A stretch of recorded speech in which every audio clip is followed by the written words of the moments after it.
Bonjour tout le monde. Pour le numéro 80 de MPCM, je suis ici avec Christian Constantin chez Perle Prod à Comté. Vous avez vu que hier on a fait une cartouche avec ma fille Jade pour un test. Je vous rappelle qu'elle joue Femme de Troie à Sion, au théâtre Indocile, les 13, 14 et 15 novembre. C'était la première fois que nous étions en studio. Et Christian Constantin donc inaugure ici chez Perle Prod aujourd'hui le 21 novembre 2024. Alors j'ai appris que c'était l'arrivée de Pluton dans le Verseau au niveau de l'astrologie. Et puis c'est le cycle karmique qui se termine avec une opportunité, paraît-il, extraordinaire et des développements personnels qui transformeraient nos vies, tant pour les cancers que pour les capricornes, le 7 janvier. C'est pour ça qu'aujourd'hui, on était destiné à se revoir pour, paraît-il, on va pouvoir équilibrer l'ambition et l'humanisme dans la fin de notre vie d'après les thèmes astro. Bon, ça c'est pour la petite histoire, mais j'ai oublié dans ma voiture tout à l'heure un petit livre. Je voulais vous dire que tu as publié à 170 000 exemplaires, que je n'ai pas lu, mais pour te dire la vérité, j'avais lu le fait que tu avais imaginé le 14 février 2026 avec 2 descendeuses, une ovalaisane et une bavalézane, qui feraient les Jeux Olympiques. Et puis je n'ai pas lu à l'époque ce livre, mais par hasard, parce qu'on reconstruisait une chambre dans ma villa pour mettre des livres, ma femme m'a délicatement posé ce livre, et que j'ai lu, donc que je viens de lire, on va en parler tout à l'heure. Le 14 février 2026, que tu as choisi peut-être par hasard, pour moi dans le réel ce n'était pas un hasard, parce que ce jour-là, le jour de la Saint-Valentin 2026, ma dernière fille Ambre va fêter réellement son 20e anniversaire, et je me suis dit à l'époque avec l'index, est-ce que je voudrais que ma fille soit dans les Jeux Olympiques ou bien pas? Et j'ai pris l'option différente de toi, c'est-à-dire que j'ai fait campagne dans l'index pour le nom qu'il a finalement emporté d'un chouïa. Mais dans ce livre, je voulais vous dire, moi, il y a 2 choses qui m'ont interpellé ou bien touché. La première, et c'est toujours par réflexe personnel, tu as utilisé, parce qu'on voit de temps en temps que c'est plutôt le journaliste qui parle, Philippe Dubat, et de temps en temps, on sent que c'est plutôt Christian Constantin. Et dans le passage, j'aimerais que tu l'évoques, tu as utilisé le mot, parce que je pense qu'il vient de toi, courage, en pensant à ta mère. Et moi, ça m'a beaucoup interpellé parce que c'est le mot que j'accole à la mienne. Et je me suis demandé qu'est-ce qu'il y avait dans ta tête derrière le mot courage pour ta maman. Bon, alors, je pense que si on peut partir sur ce thème-là, évidemment, parce que ça mérite peut-être un développement. Le terme courage, l'être humain n'est pas forcément avec du courage en soi. Parce que depuis tout petit, quand tu nais, tu es dorloté, enfin pour les plus chanceux, ils sont dorlotés, ils sont dans un beau cosy, tout le monde est autour, tout le monde apporte affection et amour. Et après, je crois que c'est De Gaulle qui le disait, l'être humain ne naît pas mauvais, il le devient. Donc après, c'est les faits de la vie qui t'arrivent sur la tronche. Et dans ces faits-là, il faut faire preuve de courage en fonction de la dureté des faits qui peuvent se présenter. Alors dans mon cas, quand je perds ma mère, c'est l'année de mes 13 ans, elle c'est l'année de ses 33 ans, elle a un cancer, elle a une leucémie. Cette leucémie c'était d'ailleurs un médecin qui avait commencé à la soigner, puisque comme nous, originaires d'Aya, c'était Aimon. Après, c'était le médecin Pitlou qui était en dessus où il y a la COP à la place du Midi, qui soignait, mais à ce moment-là, la leucémie, c'était ces cancers qu'on avait de la peine à connaître. Il y a pratiquement 50 ans, ou en tout cas plus, 55 ans, c'était des prémices. Et tout ça, tu voyais des gens jeunes, finalement. Quand on est petit, c'était des plus vieux, mais quand on est petit jeune, qui était une belle femme, mais qui finit avec 35-36 kilos, où elle est rongée par la maladie. Donc, à fonction de ça, tu te crois, toi, quand t'es môme, que tu peux essayer de la sauver, j'en sais rien, tu faisais la vaisselle, tu faisais de la lessive, tu faisais le ménage en disant, ça soulagera, puis ça va peut-être sauver. Mais bon, tu te dis des conneries, mais enfin, tu participais comme ça. Et tout ça fait qu'un jour, t'es seul. Enfin, seul, t'es démuni. Et à ce moment-là, il faut faire preuve de courage. Donc, toute ma vie, il a fallu faire preuve de courage ou de choses différentes pour pouvoir... Est-ce que tu considères elle te l'a transmis d'une certaine façon? Non, je considère ceci. Je pense que dans chaque chose dans la vie, il y a des choses positives et des choses négatives. Alors ça va être violent ce que je vais dire, parce que c'est pas comme je devrais le dire, mais c'est comme ça une réalité, c'est que quand tu es face à la vie tout seul, tu vas être complètement différent que si tu es face à la vie protégée. Alors j'imagine que si ma maman était en vie, j'aurais fait des choses moins risquées que ce que j'ai fait, parce que forcément la protection d'une maman, fais pas ci, fais pas ça, attention, tout ça, je ne l'ai pas eu, ce qui veut dire que j'ai dû faire des choses avec, où tu es démuni pour les faire, et les risques d'un démuni sont plus grands que des risques de quelqu'un de protégé. Donc tout ça te façonne un être humain complètement différent que ce que tu aurais été si tu étais protégé par une maman. Donc je ne peux pas dire qu'il y a que des choses négatives à des sœurs. Je ne parle pas pour le cœur, bien évidemment.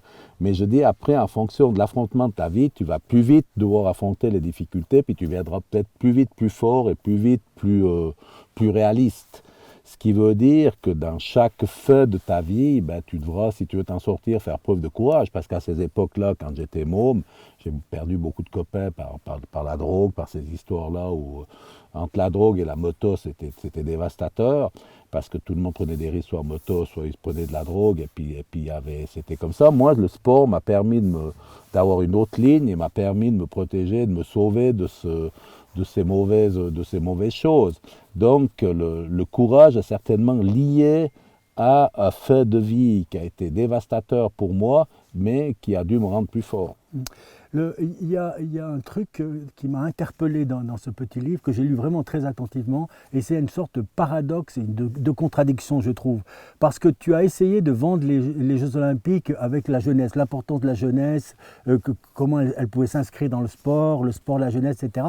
Moi, j'ai envie de te poser cette question, mais comment se fait-il finalement, c'est aussi une question là peut-être un peu provocatrice, mais comment se fait-il que tu voulais ces Jeux Olympiques pour la jeunesse et tu as travaillé pour les sessions tant d'années, et j'ai envie de dire, mais est-ce que tu as travaillé pour la jeunesse ou pour la compétition? Parce que finalement, on se dit, est-ce qu'il n'y a pas une sorte d'échec dans la formation des jeunes dans le F-Session, alors que tu la prônais pour ces Jeux Olympiques? Non, mais là tu es plus supporter que profond dans ton analyse.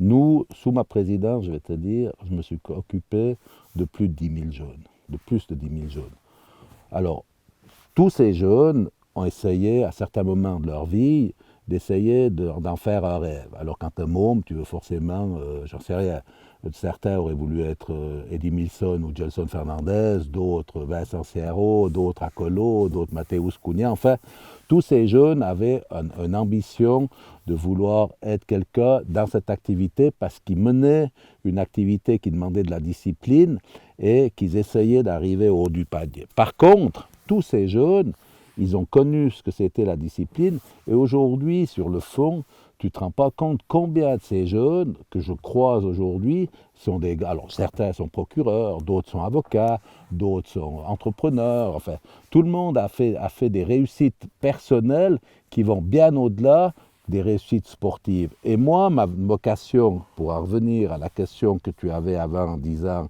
la jeunesse et le sport, moi, c'est le sport qui m'a sauvé du décès de ma maman, parce que si je n'ai pas une structure qui m'accueille, qui est une structure d'équipe, de compétition, enfin de discipline, je pense que j'aurais pu être un mec perdu. Donc ça va bien au-delà que de dire, écoute, celui-ci, là, il n'est pas arrivé, ou bien celui-là, il est arrivé au niveau sportif, mais moi j'ai un taux de réussite de gars qui sont arrivés, qui ont réussi leur vie, qui est énorme, et ça grâce au sport. Donc chaque fois qu'on fait quelque chose, c'est pour le sport. Vous avez, toi tu as l'analyse de dire le paraître, mais derrière le paraître, qu'on peut tous aimer, si on se trouve, ça nous fait plaisir d'avoir un peu la grosse tête, mais derrière le paraître, il y a la réalité de la vie. Et tous ces gamins, tous ces jeunes qui, grâce à cette discipline pendant des années qui leur a empêché d'aller mettre le nez dans la merde et qui sont restés dans le bon chemin, ben, tous ces jeunes sont aujourd'hui des types de qualité dans leur activité, qui font des familles, qui élèvent leurs enfants et puis qui va de la suite comme ça. Quand j'ai préparé un peu plus que pour les autres émissions, j'ai demandé à diverses personnes, on en reviendra, de poser une question. Et quelqu'un que tu connais, qui a succédé à un petit moment à Bernard Tapie, Jean-Michel Ripa, qui est devenu un de mes amis à la suite de ce que tu connais, il me fait te poser cette question. Par rapport à Barcelone, où nous sommes des fans de Barcelone, etc., et la Masia, on s'est dit, mais pourquoi Christian Constantin, il n'a pas voulu faire une Masia dans le sens compétition, avec une maîtrise des joueurs, etc., et ouais, quelque chose d'approchant. Et il a le sentiment que ce n'est pas le cas du tout au FC Sion. Et là, il fait une conversion sur les réussites, on va dire, professionnelles, sur le plan sportif, pas sur le plan... Non, mais Jean-Michel est un garçon qui regardait Tapie. C'était pas Tapie, il faut bien comprendre. Tapie, moi, je l'ai eu en direct et j'ai guerroyé avec lui. La Masia, c'est quoi? Nous, on a été les premiers qu'on a fait un centre de formation. Nous, on est les premiers, on est le plus petit centre de formation de Suisse. Pourquoi? Parce qu'on peut travailler avec 67 clubs cantonales, des endroits comme le Young Boys de Berne, pour dire juste quelqu'un à côté de nous, ils ont 350 clubs pour travailler. Donc, de se comparer Sion dans les Alpes avec 35 000 ou 36 000 habitants. Mais tu sais très bien que les gens ils peuvent venir d'autres régions aussi. Non, mais aujourd'hui, tu as une concurrence gigantesque dans ce domaine-là. Alors, tu prends un exemple de cette semaine. Et tu écoutes, tout à l'heure, tu vas sur l'équipe et tu écoutes l'interview du gamin Arnaud qui vient de reprendre le Paris FC. Tu reprends ça. Qu'est-ce qu'ils disent? J'ai entendu.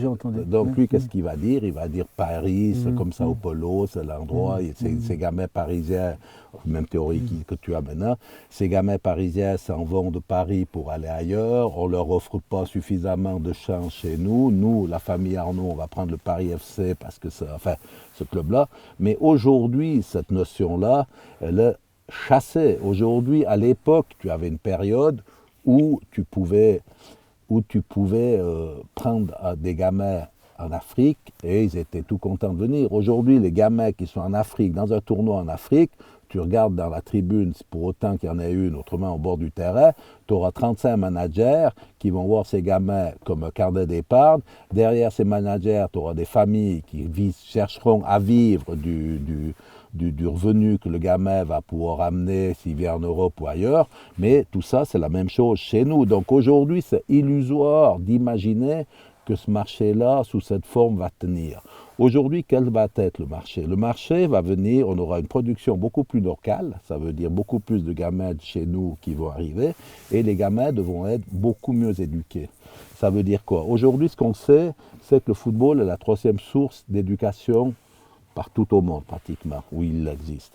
Première, la famille, deuxième, l'école, troisième, le football. Qu'est-ce qu'on sait aujourd'hui? C'est que la famille est en train de disparaître. Parce que les gamins, ils sont bientôt plus, les divorces sont là, les familles remplissent plus forcément le rôle de la famille qu'on a connu.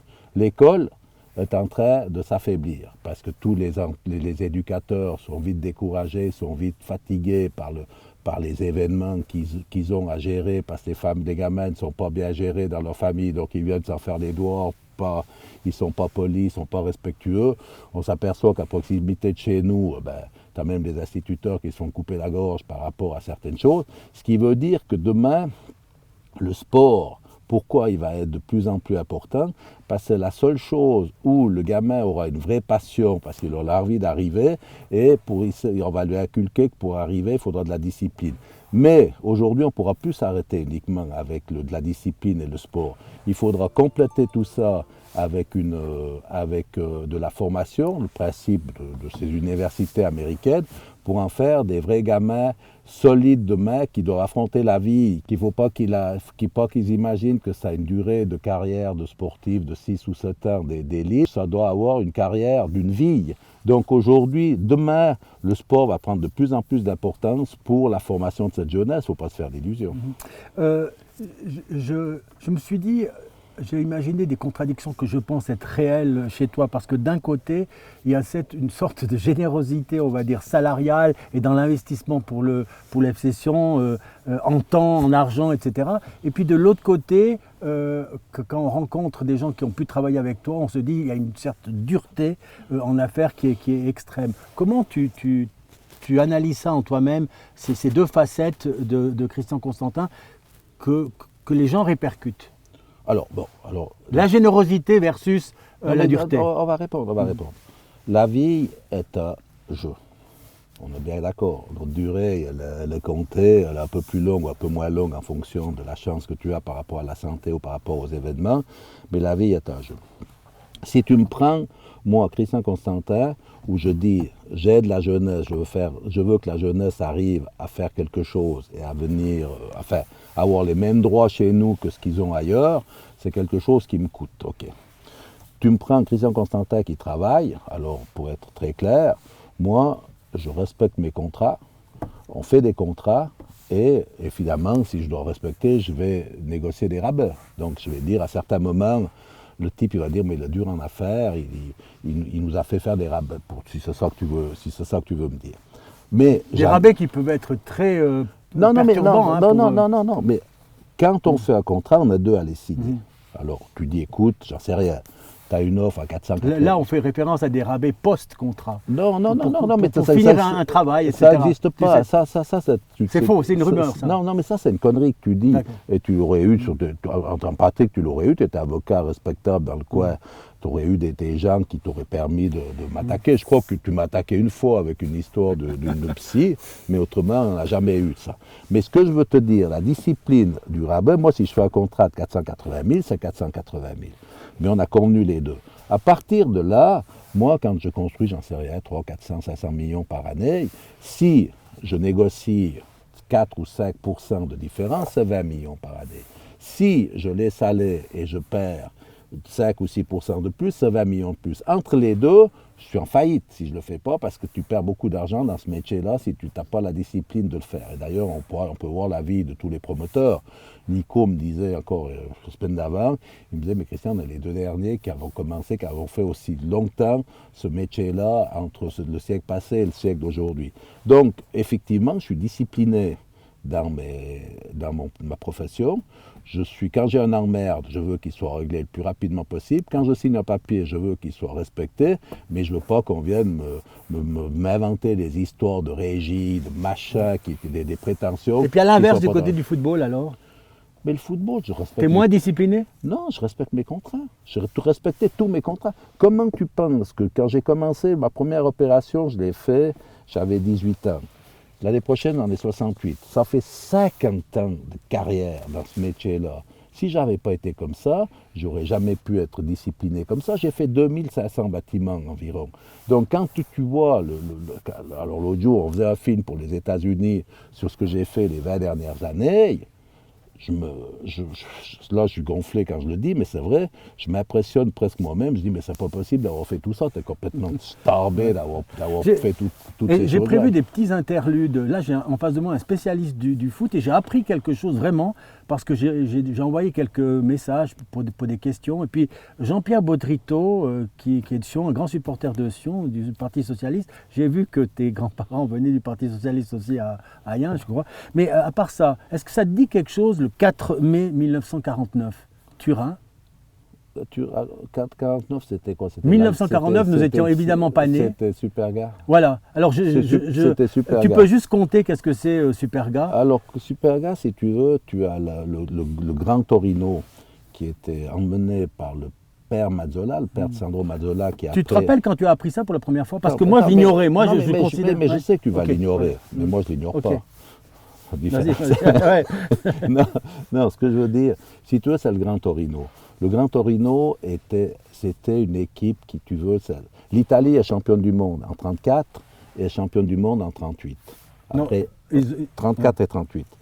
Après, il y a la guerre qui arrive et si tu veux, tu n'as pas eu de championnat du monde entre 1938 l'Italie et 1954 en Suisse ou l'Allemagne, où c'est la revanche de l'Allemagne.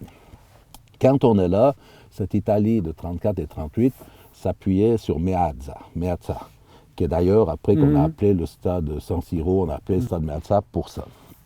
Et derrière, après la guerre, la plus belle équipe qu'il y avait en Italie, c'était le Grande Torino, qui était emmené par le père de Sandro Mazzola, qui lui a été un très grand interiste, puisque c'est lui qui gagne la première intercontinentale avec l'Inter et Lenio Herrera en 1963. Et ce Grand Torino va jouer un match, c'était pas la Coupe d'Europe, mais c'était des matchs internationaux de l'époque. Je pense que c'était à Lisbonne. Et quand il rentre... C'était à Lisbonne, c'était pour le financer. C'est égal, j'essaye de travailler avec mon cerveau. Donc c'était à Lisbonne. Et quand il rentre de Lisbonne, l'aéroport de Turec, un petit peu plus loin, quand tu ressors de Turec, direction Ivrea, l'avion rentre, et il y a dans la plaine du Pô, il y a le brouillard, et l'avion rentre trop bas par rapport à son altitude et rentre dans la cathédrale de Superga, qui est au-dessus de la colline, une colline en dessus de Turec, et rentre dans cette bâtisse, et l'équipe est décimée. Et c'est là que, si tu veux, c'est le drame de Superga. C'était pour ça que le Grand Torino, et Torino a eu une grande réputation, une grande émotion en Italie. Ça, c'était le Grand Torino. Et l'histoire un petit peu comparable, qui est venue une vingtaine d'années plus tard, c'est l'histoire de Manchester qui, eux, rentrent d'un match de Coupe d'Europe, je te dirais, à Prague, ou enfin contre une équipe là-bas, doivent faire le plein à Munich, le temps un peu comme aujourd'hui la première neige, et Manchester United pratiquement décimé, mais pas complètement, puisque Bobby Charlton, Jackie Charlton restent, mais une grande partie de ce Manchester décède, et ce Manchester se reconstruit, là je pense qu'on est en 65, 66, et ce Manchester se reconstruit sur, finalement, George Best, et gagne la première championne, enfin Coupe de Club Champion. La question, il a dit, je sais que c'est un grand supporter de la Juve, lui c'est un grand supporter de Torino, et la question c'est, est-ce que ce soit le nouveau stade ou l'ancien stade, Christian Constantin, il participerait, il accepterait, il soutiendrait l'idée d'une plaque commémorative pour Superga, pour les Italiens fans de Torino ici? C'est un peu une question. Bon, alors très objectivement, ce qu'on pourrait admettre dans une chose, dans l'histoire du football, tu pourrais faire une espèce de mémorial des grandes équipes et des choses comme ça, ou des grands drames, parce qu'il y en a eu plusieurs. Et Torino était une grande équipe. Donc c'est une équipe qui a tout son respect, mais sa vraie place, son vrai lieu de pèlerinage, c'est que lui, c'est pas Tourbillon qui doit venir, c'est un Superga qui doit y aller. Ouais. Je reviens sur la qualité des entraîneurs. C'est très important pour le développement des tout jeunes. Est-ce que, à travers toutes ces années-là, toi, personnellement, tu penses que la qualité des entraîneurs des tout jeunes, je pense ceux qui commencent le foot, il était suffisant? Et derrière cette question, il y a un peu l'idée que pour avoir les meilleurs entraîneurs, il faut pouvoir les financer, et que peut-être il y a eu des restrictions à ce niveau-là pour ceux qui diraient qu'on aurait pu faire mieux, une petite Masia. Je reviens un tout petit peu, mais on peut rester à cette question-là, qui est une question qui mérite une réponse. Les éducateurs dans le football sont essentiels. Et le problème, on manque de plus en plus d'éducateurs, ce qui est juste. Alors faisons une comparaison. Aujourd'hui, tous les jeunes en Valais qui veulent apprendre un métier vont dans des centres professionnels. Dans les centres professionnels, les éducateurs, leurs professeurs, sont des gens qui sont payés par l'État et qui sont à la charge de l'État. Et moi, j'envoie mes dessinateurs au centre professionnel, ils viennent, ils ressortent, et en général, ils sont bien formés, ils ont suivi un bon cursus, et tout ça est à la charge de l'État. Dans le football, toute cette formation est à ma charge, à moi. Ce que je veux vous dire par là, c'est que chaque année, je paye les mêmes coûts pour la formation de mes gamins que le coût du centre professionnel à Martigny, qui repose sur un mec. Il ne repose pas sur un État. Et ça, c'est un vrai débat que j'ai aussi avec l'État en disant, vous ne pouvez pas laisser tout ça sur un mec parce que c'est quelque chose qui va disparaître. C'est d'ailleurs le thème de nos discussions profondes maintenant. À côté de ça, le centre professionnel, le bâtiment, il est payé par l'État. Nous, c'est rien payé. Je suis le seul président de FOT au monde qui suis propriétaire à titre privé de 7 terrain de football. Pour que tous mes gamins ils puissent jouer au football avec un complément de l'année, indépendamment du temps, puisqu'on a encore, nous, la difficulté d'avoir quand même la difficulté et la chance d'avoir ces 4 saisons, mais des fois l'hiver c'est moins agréable que si tu es au bord de la mer. Mais en fait, tout le monde peut faire.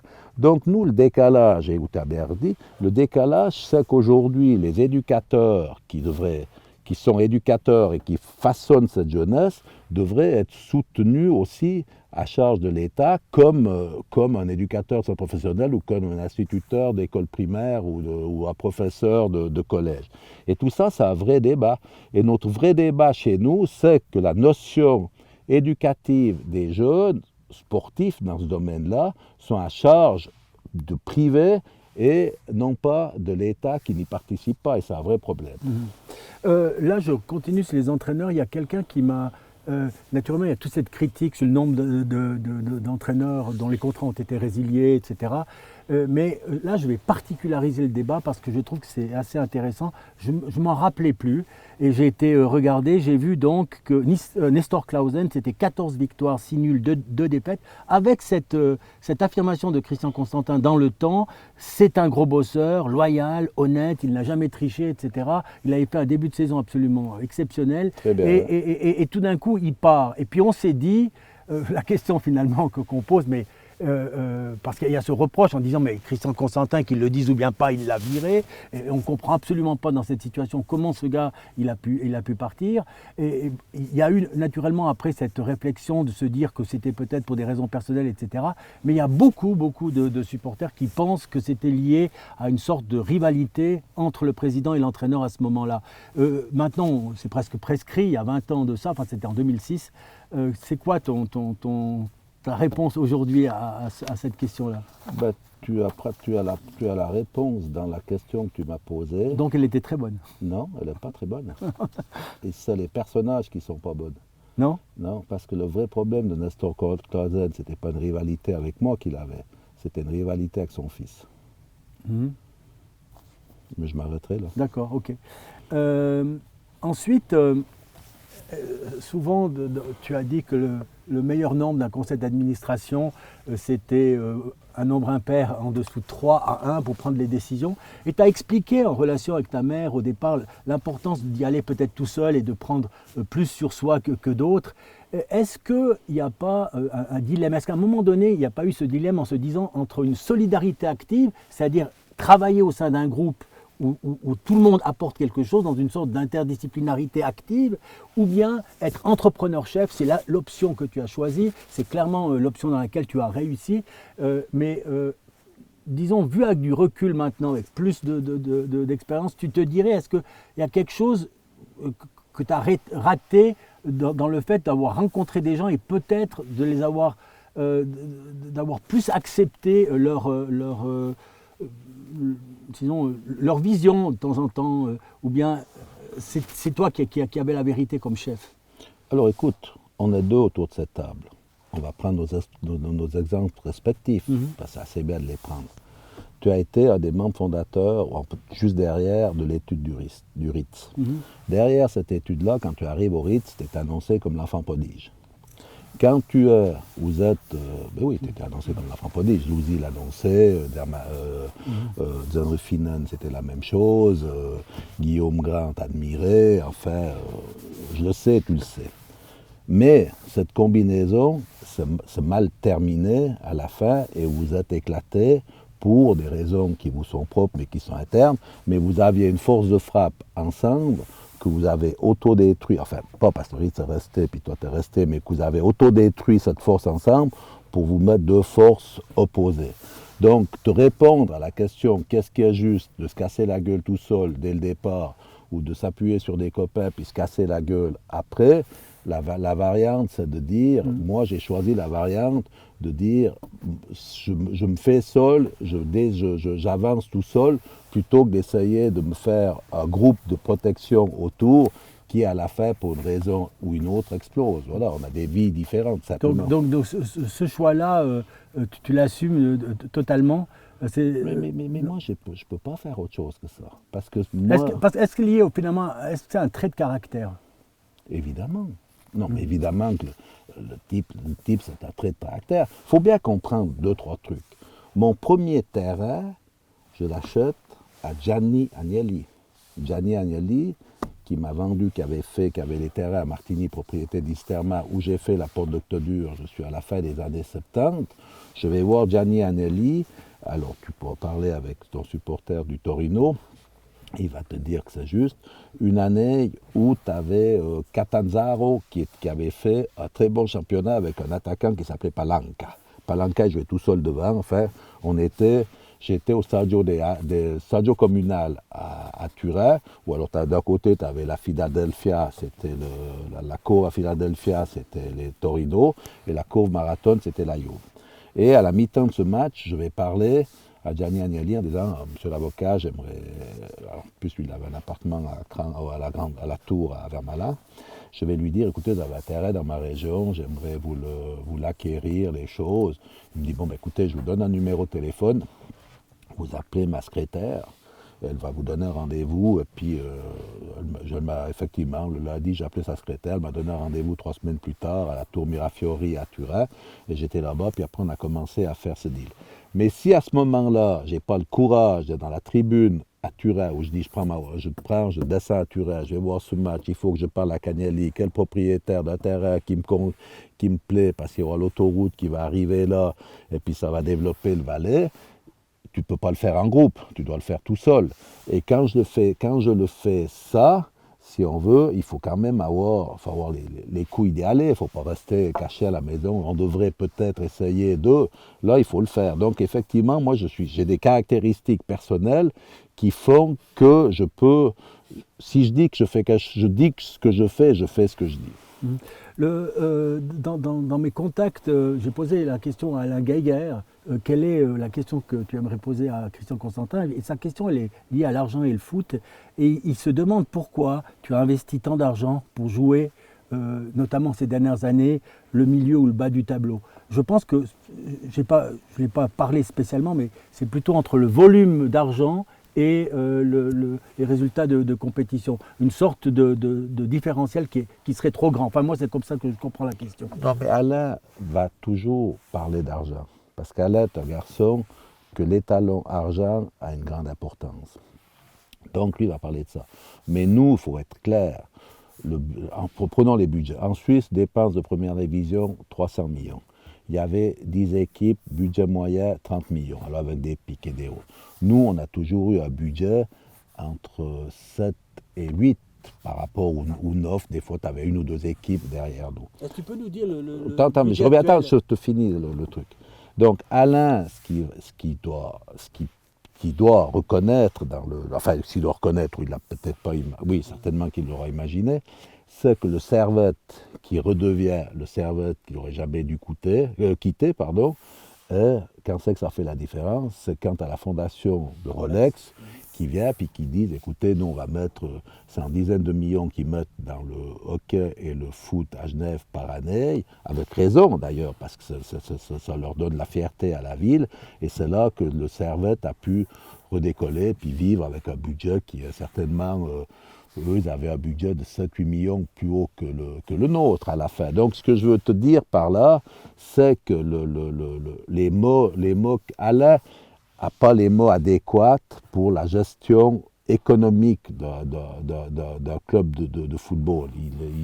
Lui, c'est un garçon comme Gelson, pour te dire, qui sont alors ces 2 gars fantastiques. Mais Gelson, qui m'accompagne un moment, à la fin de la saison, quand on fait, il me dit, mais Christian, il faut qu'on se parle sérieusement, parce que moi, Gelson, il me dit, moi, je veux vivre du football, pas faire vivre le football. Et Alain a pu vivre du football toute sa vie, mais il n'a pas fait vivre le football. Et la notion que ces anciens joueurs ont, eux réfléchissent encore en disant, on a tellement porté au club, comme joueur, qu'on mérite des considérations exceptionnelles. Et tous ces joueurs-là, mais j'ai pas qu'Alain, je peux parler de Bregui, je peux parler de Briguère, je peux parler de beaucoup. Si tu veux, eux, c'est des gars qui ont tellement reçu, qu'ils oublient d'où l'argent est venu, et ils pensent que c'est quelque chose qui leur est dû, mais sans savoir que derrière ça, il y avait des messieurs comme André Luisier, des gens qui ont beaucoup travaillé pour leur donner de l'argent. Et comme ton père d'ailleurs à un moment.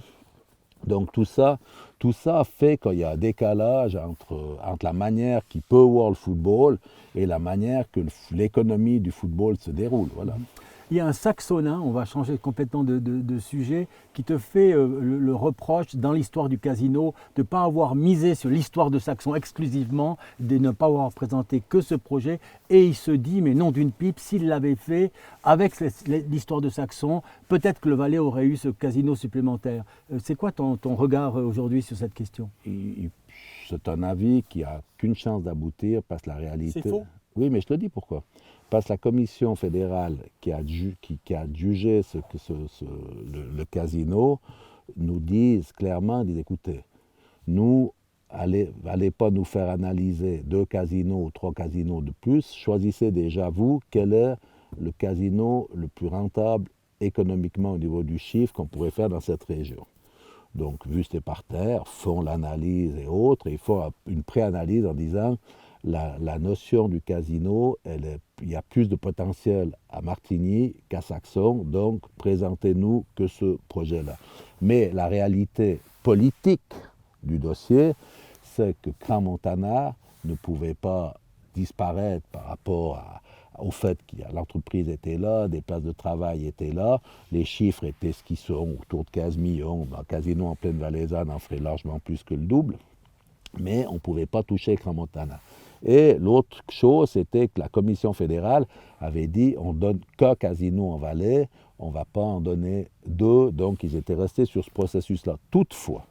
Toutefois, et ça c'est ce que Christophe avait négocié avec la conseillère fédérale jurassienne, c'est de dire on peut rouvrir un 2e casino en Valais à partir de 2027-2028, une fois que Crans a repris ses rythmes, parce que le cas Valais, c'est pas normal que le Valais, zone touristique comme les Grisons, comme le Tessin, ces zones-là, ou même Vaud pour dire, Vaud auront 2 casinos, le Tessin en a 3, les Grisons en avaient pratiquement 3 aussi, à l'époque d'Avos, Coire et Saint-Moritz, et le Valais en avait qu'un. Donc aujourd'hui, la notion de ce casino-là va revenir. Maintenant, ce qui se passe dans ce monde de casinos, alors pour en parler notamment avec Montreux, pour vous dire un exemple, ce casino à l'ancienne, les chiffres sont nettement moins bons que ce qui était dans la première mouture des casinos qui ont été mis sur le marché.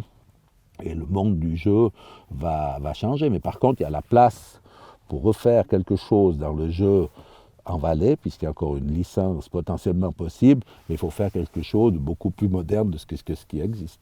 On a parlé avant d'un entraîneur bosseur, Clausen, et on va parler d'un entraîneur qui semble moins bosseur au nom de Christian Constantin, avec cette question un peu agressive, pas pour toi, mais pour celui qui la reçoit intérieurement. C'est qui le prochain entraîneur de l'équipe suisse de football qui va remplacer Yakin? Bon, alors, Murat a un contrat jusqu'en 26. Aujourd'hui, ce qu'il faut comprendre, c'est qu'à la fédération, le prochain enjeu, ce sera le président de la fédération. Dans ce président de la fédération, le monde amateur, donc ce qu'on a comme règle pour garder le consensus de l'association suisse de football, ce qu'il faut savoir, l'association suisse de football chiffreront, je crois, c'est 101 délégués. La Ligue amateur, la TSUS, a 47 délégués, la Ligue, Première Ligue, 26 délégués, et la Ligue professionnelle, 28 délégués. Ça veut dire que si la TSUS, pour être à la majorité, il en faut 4, et puis les autres, il leur en faut une bonne passer 22 ou 23 de plus. Donc c'est compliqué quand la Ligue amateur veut prendre la place. Jusqu'à maintenant, on a tout le temps eu le consensus. Ça veut dire que Rumeau avait remplacé Rotlisberger, qui était de la Première Ligue. Solsdover, on l'avait remplacé par Mathieu. J'avais participé à son élection, qui venait de la Ligue amateur. C'était le président de la Fédération valaisanne. On en avait eu d'ailleurs un précédent, c'était Victor de Vera, puis après on avait eu Mathieu. toujours de la Ligue amateur. Après, on a eu Solsgover, la Ligue professionnelle. Et après, on a eu Giron, Ligue amateur, et Dominique Blanc, Ligue amateur, de suite. Aujourd'hui, le prochain enjeu, c'est que nous, on aimerait, Ligue professionnelle, présenter Peter Knebel, qui avait beaucoup travaillé à Bâle avec Bernard Rösler du Thierry, qui avait fait un très très grand job, pour dire on est en difficulté avec le football suisse dans ses performances. Les comptes de l'ASF sont déficitaires depuis plusieurs années. L'équipe nationale n'est pas au mieux, puisque finalement on tire la langue. Enfin, on a des risques qui nécessitent une restructuration. Et pour ça, on pense que Knebel est le personnage adéquat. Mais de l'autre côté, la Ligue amateur aimerait bouger un président de la Ligue amateur pour le mettre là, ce qui permettrait de mettre un autre à la Ligue amateur qui a cette prétention et qui permettrait de mettre le président de la Première Ligue qui, lui, a l'envie d'aller à l'UEFA, mais enfin, il faudra encore être nommé. Enfin, il y a des égos personnels qui sont au détriment du football. Et le prochain combat sera que la SFL, c'est-à-dire la Swiss Football League professionnelle, reprenne, c'est son tour d'avoir son président, et le président doit être nommé, puis à partir de là, l'entraîneur national viendra sur le marché, parce qu'on doit, évidemment, Tami arrive à terme, et puis Mourat finira aussi gentiment son mandat. J'ai un petit interlude pour toi. J'ai fait une liste que je mettrai sur le site personnel. Les joueurs du FC Sion, depuis que nous sommes nés tous les deux, si tu pouvais faire une équipe, on va mettre un gardien, 4 arrières, 3-3. Quels sont les premiers noms qui te fait? Tu composes maintenant cette équipe nationale. Alors, pas de souci. Que des joueurs que jouent au FC Sion pour le moment. Alors, dans les buts, je mettrais Burgener parce que je ne le laisserai pas aller à Lausanne. Okay. Mais il a joué à Sion. Non, ils l'ont pas pris, non, si mais tu veux. Moi, je veux non, mais je te dis pas passer Eric. Alors, j'imagine que dans les buts, je mettrais Vidinic. D'accord. Puisque 65, Coupe de Suisse. Il y a Georgie qui est ici d'ailleurs. Oui, oui, tout à fait. Donc, je mettrais Vidinic dans les buts inévitables. Arrière droit? Arrière droit, je laisserai Ottiguer. D'accord. Je laisserai Ottiguer parce qu'il a bien rendu d'ailleurs l'état de Newcastle. Libéraux, je laisserai Alain, parce c'est quand même un joueur, un énorme joueur. Stopper, je mettrai Alain Ballet, parce qu'il a quand même toujours été décisif dans les matchs importants. À gauche? Après, quand je mets ces deux joueurs-là, j'ai un remplaçant où je laisserai Trinquero dans cette charnière centrale qui est un très grand joueur. À gauche, je mettrai Valentini, parce que c'était quand même un joueur, c'était un grand joueur. Ça, c'est Pierre-Yves, hein? Jean-Yves. C'est Jean-Yves, après il va à Servette. Non, à Servette, il joue. Pierre-Alain, non, Jean-Yves, j'ai mis à... Il joue à droite, Jean-Yves. Oui, alors, excuse-moi. C'est juste, alors j'ai Jean-Yves et Marc, là-dessus, excuse-moi. Après, c'est Pierre-Alain qui joue à gauche. À gauche, attends, non, mais à gauche, je laisserai Yvan Quentin. Ah d'accord, quand même. Parce que je laisserai Yvan, parce qu'Yvan a été solide, fait la Coupe du Monde, il fait une belle carrière. Là, je laisserai Yvan Quentin, mais je suis en train de regarder. Son remplaçant, peut-être que je mettrai Michel. Non, mais milieu du terrain. Alors, Bertine, au milieu, je mets Bertine. Je mettrai quand même Gunther Hermann. Et le troisième? Je suis en train de réfléchir en tout trop. Je suis en train de, si tu veux, est-ce que je prends le milieu de 74? Non, après je mettrai Bregui. D'accord. Je mettrai Bertine, Bregui et puis Gunther. Je suis un petit peu offensif. Et puis en avant? En off, je mets Jean-Paul en off. D'un côté, je mets Aziz Bouderbala. Et puis Fernand Luisier. À gauche. Ouais, je mettrais Fernand, parce que Fernand, il a eu le mérite d'apprendre à centrer des deux pieds. Il a cette personnalité qui était une belle personnalité. Je mettrais... Là, je suis un peu pris par le temps. Alors, on va faire le même exercice, mais au niveau mondial. Le même exercice au niveau mondial.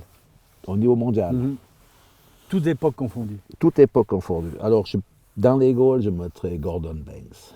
Je Je commence avec Gordon Banks. Juste pour dire, c'est celui que j'ai mis dans la liste. Je pensais que tu allais dire Buffon, mais ça fait rien. Non, je mets Gordon Banks parce que c'est le seul que Pelé a dit j'ai marqué un but, mais Gordon l'a effacé. Non, je mets Gordon Banks, pas.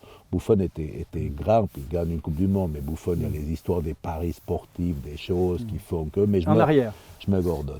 Après, derrière, à gauche, je mets j'hésite entre Maldini, entre Cabrini et entre Camacho. Regarde si tu veux, mais je pense que je mettrais Cabrini à gauche, champion du monde en 82. Dans l'axe, je mets Beckenbauer. Et je pense quand même que je mettrais Beckenbauer peut-être avec Cannavaro. Ou Carlos Alberto aussi. Et puis à droite? Et à droite, je travaillerais sur Manfred Scals, qui avait ses premiers latéraux qui montaient, qui amenaient le surplus. Au milieu du terrain? Alors, au milieu du terrain, en demi-défensif, je mettrais...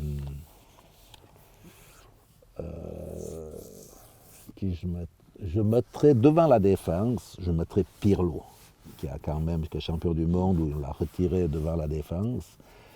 À côté de Pirlo, je mettrais Mazzola, qui était quand même aussi très, très bon, qui faisait ce conflit avec Rivera, mais je mettrais Mazzola.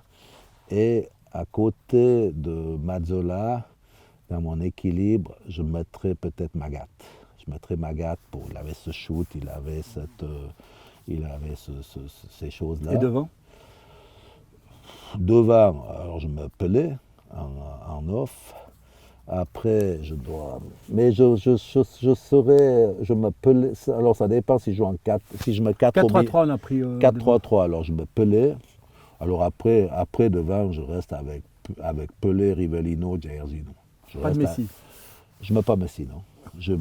Si tu veux, je prendrais l'attaque du Brésil de 74, qui était... 70, pardon. Cette attaque du Brésil 70, je ferais un milieu avec Mazzola, qui était quand même créatif coureur. Je mets Magat, qui est un peu la même chose. Je mets Pirlo, qui avait ses bons ballons. Je mets Beckenbauer. Ouais, je ferais un peu plus ou moins ça, mais j'en pourrais faire une autre équipe. Alors, bien sûr, j'avais beaucoup de sujets, mais je vais terminer par un peu personnel, parce que je me considère avec une autre personne le spécialiste de la chose. Toi, tu es architecte, promoteur, entrepreneur, etc. Et tu lis la presse, etc. C'est quoi ton regard d'entrepreneur, d'architecte, de promoteur et de spécialiste de l'immobilier et de propriétaire quand tu vois ce qui s'est passé à Verbier? Je vais résumer. Des faux plans pour obtenir plus de mètres carrés, des ventes à 30-35 000 francs, et puis une sorte de laisser-aller total sur l'état de droit, à un degré où les gens ne se rendent même pas compte, mais prends ça pour établi. C'est quoi ton regard? Parce que toi, finalement, tu as pris... tu es dans une toute autre direction. J'aimerais pas que les gens y confondent, parce que quand on a des améliorations de plans de zone, c'est dans un élan... Enfin, c'est un processus qui est très long, démocratique, qui passe à travers diverses autorités, Conseil d'État, communal, Assemblée générale. Mais là, c'est une décision de commune qui décide de dire, eh bien, on doit vendre aux étrangers que 250 mètres carrés, mais on va quand même vendre 400 parce qu'on va magouiller les plans, etc. Les densités, on fait un peu comme on veut, etc., etc. Et puis, pour des millions et des millions, c'est quoi ton regard à toi de citoyen entrepreneur par rapport à ça? Alors, j'ai pas lu l'ordonnance pénale du dossier, mais j'en ai vu un résumé où on reprochait aux autorités d'avoir voulu amener des gens riches dans la région, satisfaire les gens riches. À partir de là, je ne pense pas que ça est une faute d'avoir amené des gens riches dans la région. Maintenant, allons plutôt dans le sujet qui nous incombe. On est d'accord que la question, elle n'est pas celle-là. Elle n'est pas celle-là. Aujourd'hui, ce que je sais, moi, c'est que le règlement, en pratique, que le règlement de Verbier des constructions n'était pas en équation avec le règlement communal, qui a été, c'est 2012. Qui a été évolutif. Tu pourras me dire, c'est ton métier. Par contre, à l'époque, tout ce qui était en sous-sol ne rentrait pas dans la densité, et c'était les surfaces dites habitables qui rentraient dans la densité. Jusque-là, c'était un petit peu cette notion-là qui était appliquée. Donc le règlement communal de Verbier n'était pas forcément en équation avec le règlement cantonal. Jusque-là, je ne peux crier au loup par rapport aux promoteurs, puisqu'ils auront travaillé avec le règlement en vigueur. Par contre, où je connais moins le dossier, et c'est un risque qui est compliqué à prendre, c'est de dire, si dans un appartement, je mets une piscine personnelle au promoteur, au propriétaire de l'appartement, je viole l'affaire des 200 mètres carrés que l'étranger pourrait être propriétaire jusque-là. Alors ça, on est bien d'accord. Maintenant, si dans le même objet, je vends des appartements de 200 mètres carrés à chacun et je fais une piscine à fitness général, la quote-part du fitness général et de la piscine aujourd'hui ne rentre pas dans ce calcul-là. Donc ce que je veux dire par là, le confort d'une piscine collective ne rentre pas dans le décompte et le confort d'une piscine personnelle rentre dans le décompte en disant c'est de la surface habitable. Donc je pense quand même, contrairement à ce que toi tu peux penser, tu dis la loi pour la loi, je pense que quand même que la loi a une certaine faille, parce que tu ne peux pas dire d'un côté, si j'ai la piscine à titre personnel, je dois la compter dans mes surfaces habitables, mais si j'ai la piscine à titre collectif, je ne la compte pas dans ma surface habitable. Je pense que même aujourd'hui, ça ne peut pas régler. Est-ce que tu acceptes l'idée que quand on présente des plans différents... Non, ça je suis... Alors ça, si tu me dis, tu as présenté des plans différents, évidemment que tu vas être... Ça, c'est une faute, parce qu'il n'y a pas de raison de présenter des plans différents si on demande l'application du règlement des constructions. Donc, mais moi, je ne connais pas assez le dossier pour... Je termine juste par une autre question qui me tient à cœur. Tu es constructeur. Est-ce que tu te sens une responsabilité dans le choix des architectes, des concepteurs, des projeteurs?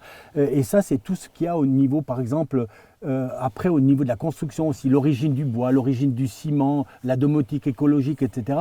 Comment tu te positionnes, toi, en tant qu'agent immobilier, par rapport par exemple, aux étudiants qui sortent de l'EPFL, qui sont beaucoup plus axés maintenant sur la durabilité, etc. En quelque sorte, quel est ton positionnement durabilité, habitabilité et réussite financière? Bon, alors attention.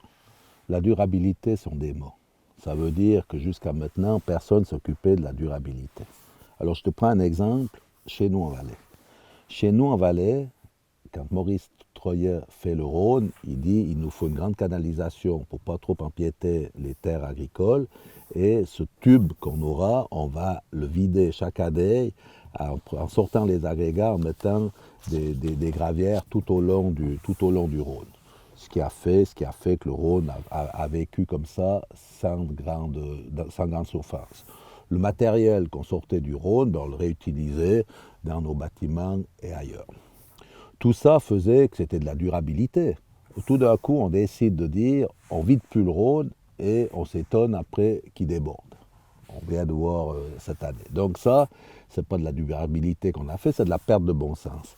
Après ça, on prend un autre exemple. Tout aujourd'hui, par exemple, on a tous les éléments, les terrassements, les choses qu'on fait, qu'on doit remettre en décharge pour façonner des vallées.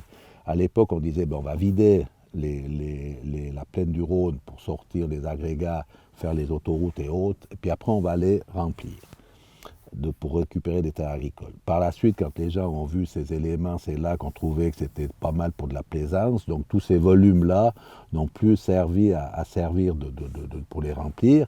Donc aujourd'hui, en Valais, comme on n'a pas géré les décharges qu'on doit gérer, on prend des camions et on doit les amener dans le canton de Vaud où on paye des taxes chères, où là, on fait des dégâts en parlant de pseudo-durabilité. Aujourd'hui, la durabilité qui soit prétexte aujourd'hui était du bon sens hier. Et le problème, c'est qu'aujourd'hui, et toi tu étais arrière comme moi, à certains moments, quand on avait les mecs qui venaient depuis le canton de Vaud pour pique-niquer le dimanche sur les petits bouts de plats qu'on avait, puis qui leur laissaient les boîtes de conserve, ils nous bousillaient la place où on pouvait jouer au foot, et puis c'est nous qu'on devait aller nettoyer le lundi. Donc le terme de durabilité, avant, il était beaucoup plus marqué parce que tous nos maillots étaient faits avec du bois d'ici, tous nos agrégats étaient faits avec le sable de la vallée du Rhône. Mais toi-même, tu te sens une responsabilité par rapport à cette question ou bien pas? Moi, je me sens une responsabilité de laisser la planète propre, oui, parce que je pense qu'elle doit être propre. Maintenant, venir te dire que nous, en disant on ferme la cimenterie de Saint-Maurice, on ferme la cimenterie de Roche qu'on prenait avant, on ne prend plus les agrégats dans la vallée du Rhône pour aller les chercher en Italie, et puis le bois, au lieu de le prendre dans nos forêts, on va le prendre dans les pays de l'Est, je pense que ça manque de bon sens et qu'on avait beaucoup plus de bon sens avant que maintenant. Aujourd'hui, on est plus dans une période où les mots ont leur importance et les gestes en ont moins. Avant, on était plus dans une période où les gestes comptaient et les mots, on ne les entendait pas. Donc aujourd'hui, je pense qu'on a une période de bon sens qui disparaît et que tous ces jeunes qui sortent aujourd'hui, j'entends quoi? Moi, travailler, pas travailler le vendredi, avoir congé le lundi matin. Donc on est dans une autre philosophie de vie que ce qu'on avait connu. Et je ne pense pas qu'à terme, on pourra vivre sans créer de la richesse. Et je ne pense pas qu'à terme, je disais à un jeune l'autre jour, on était dans un échange, je disais, mais moi, quand je travaillais, j'en sais rien, je payais en un mois ce que vous payez aujourd'hui d'intérêt. Mais quand il y avait le Covid, vous avez eu, en 2 jours, vous avez eu 500 000 balles sur le compte, ce que nous, on n'avait jamais eu. Donc aujourd'hui, je pense que les jeunes ont une certaine facilité et ils n'ont plus assez de bon sens par rapport à ce qu'on a connu nous pour pouvoir vraiment affronter les problèmes qui vont devenir Puis demain. un conseil que tu donnerais à un jeune de 20 ans aujourd'hui qui serait architecte ou entrepreneur, ça serait lequel aujourd'hui? On m'a posé la même question l'autre jour pour un jeune qui avait 26 ou 27 ans. Là, que je lui ai répondu, je lui ai dit, démerde-toi. Alors, merci pour ce moment, Constantin. MPCM, c'est merci pour ce moment. Okay.